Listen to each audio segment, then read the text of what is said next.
Bienvenue sur la Voie des contes.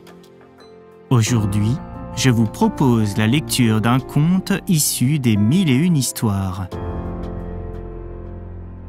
Le roi et le pou. Adaptation de Claire Laurence et illustration de Céline Bourcholet.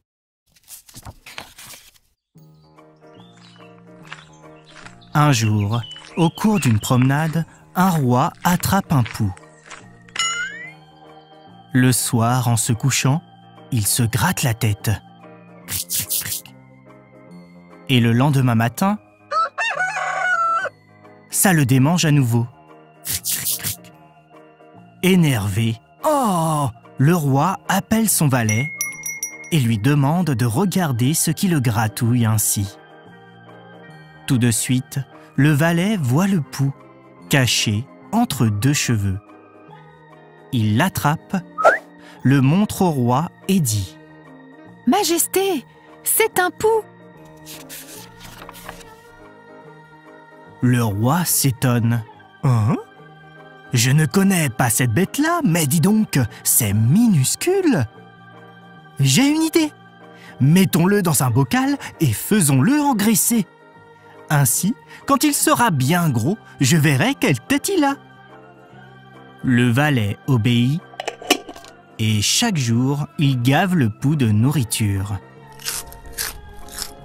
Au bout de 3 mois, le pou est si gros qu'il ne tient plus dans son bocal. Et comme le roi le trouve très mignon, il l'emmène partout avec lui comme un petit chien. Hélas, le pou finit par mourir de vieillesse. Après avoir beaucoup pleuré, le roi ordonne à son tailleur de lui fabriquer une paire de gants dans la peau de son pou chéri.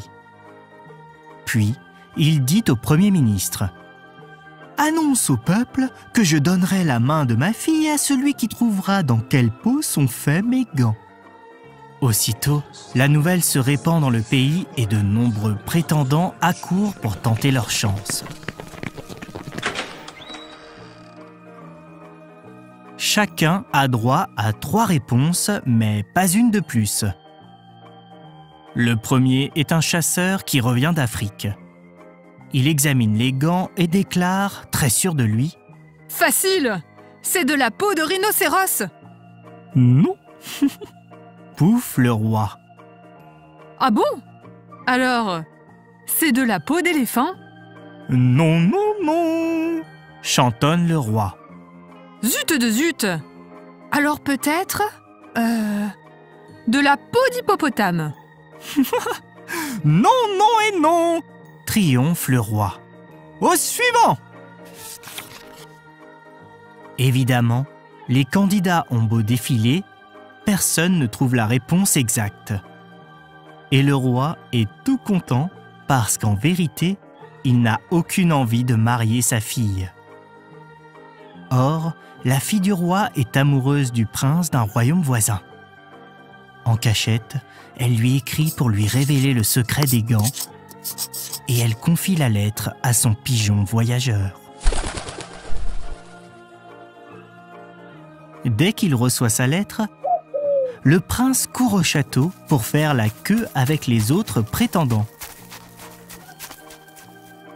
Quand son tour arrive, le roi lui tend ses gants et demande d'un air moqueur. « Alors, peux-tu me dire dans la peau de quel animal ont été faits ces gants ?» Le jeune homme prend les gants, les regarde sous toutes les coutures, les renifle, puis il fait mine d'hésiter. « Est-ce que ce ne serait pas de la peau d'araignée ?»« Non, » répond le roi un peu inquiet.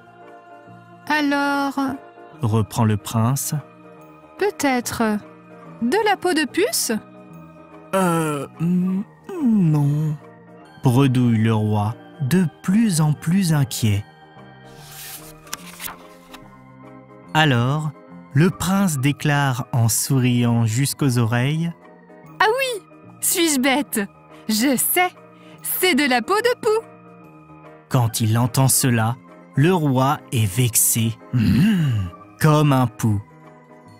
Mais comme il n'a qu'une parole, il est bien obligé d'accorder au prince la main de sa fille. Et c'est ainsi que la princesse réussit à épouser son amoureux.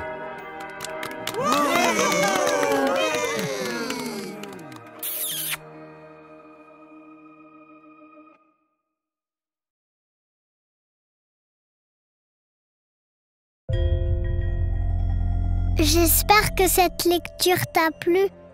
À très vite sur La Voix des Contes.